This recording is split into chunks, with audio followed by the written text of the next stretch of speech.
Bonjour et bienvenue à notre méditation. Aujourd'hui, c'est le 12 octobre. Je voudrais lire dans Proverbes chapitre 15, verset 25. L'Éternel renverse la maison des orgueilleux, mais il affermit les bornes de la veuve.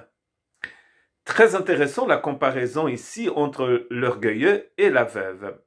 D'être une veuve à l'époque de Salomon, c'était pas une bonne chose. C'était une position de vulnérabilité.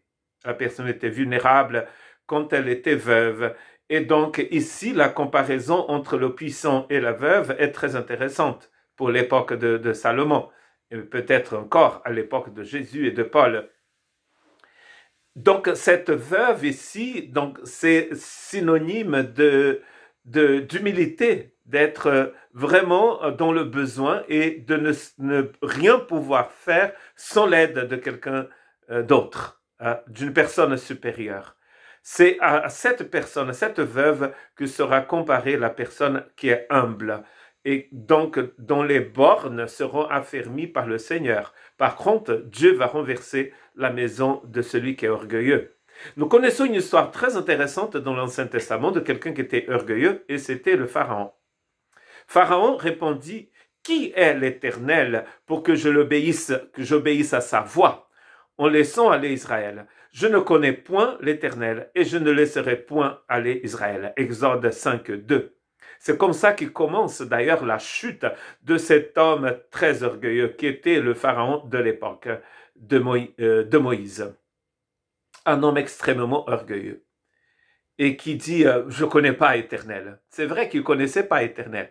Et sa ruine justement, elle est survenue sur lui parce qu'il ne connaissait pas l'Éternel. C'est-à-dire, il n'avait aucune relation avec l'Éternel.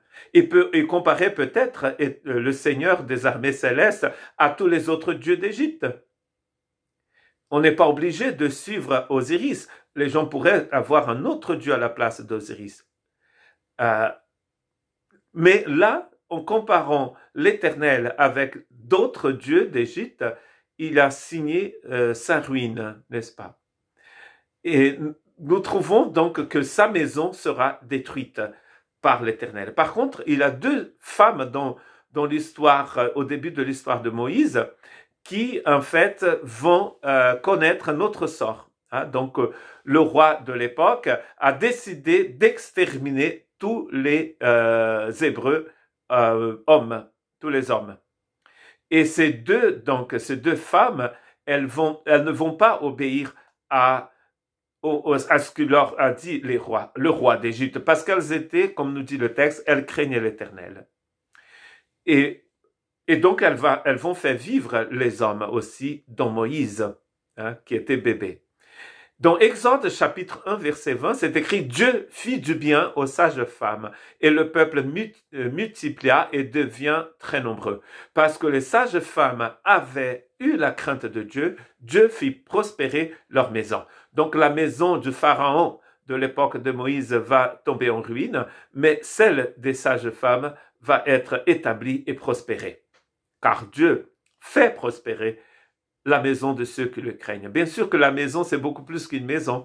C'est vraiment toute la vie, c'est la prospérité de ces personnes, la vie de ces personnes et de leur entourage aussi. Connaître l'Éternel, c'est la clé, n'est-ce pas, pour ne pas être une personne orgueilleuse. C'est de connaître le Seigneur. Voici ce qu'il dit à Exode 6, 3. Je suis apparu à Abraham, à Isaac et à Jacob comme le Dieu Tout-Puissant. Mais sous mon nom, l'Éternel, je n'ai pas été connu par eux. Et là, Dieu va se révéler d'une façon tout à fait différente à Moïse. Et regardez ce qu'il dit à Moïse dans le chapitre 3 d'Exode, verset 14. Dieu dit à Moïse: je suis celui qui suis. Et il ajouta: c'est ainsi que tu répondras aux enfants d'Israël. Celui qui s'appelle Je suis m'a envoyé vers vous. Donc Dieu ici se révèle comme, c'est le mot Yahvé, comme celui qui est. Et quand on connaît Dieu comme celui qui est, il est le Tout-Puissant, mais il est celui qui est. C'est-à-dire qu'il est hier, il est aujourd'hui, il est demain. Il est tout le temps. C'est le Dieu vivant du Nouveau Testament. Le Dieu vivant. Quand on le connaît comme ça, quand on connaît Dieu, on ne devient pas des personnes orgueilleuses. Comment pouvons-nous être orgueilleux devant un Dieu qui est? Et si Pharaon, s'il avait connu ce Dieu qui est, il ne serait pas l'homme qu'il était devenu. Et comment finit sa vie au fond de la mer Rouge? Que Dieu ait pitié de nous pour que nous puissions être des personnes humbles, des personnes qui ont un cœur selon le Christ. Que Dieu vous bénisse.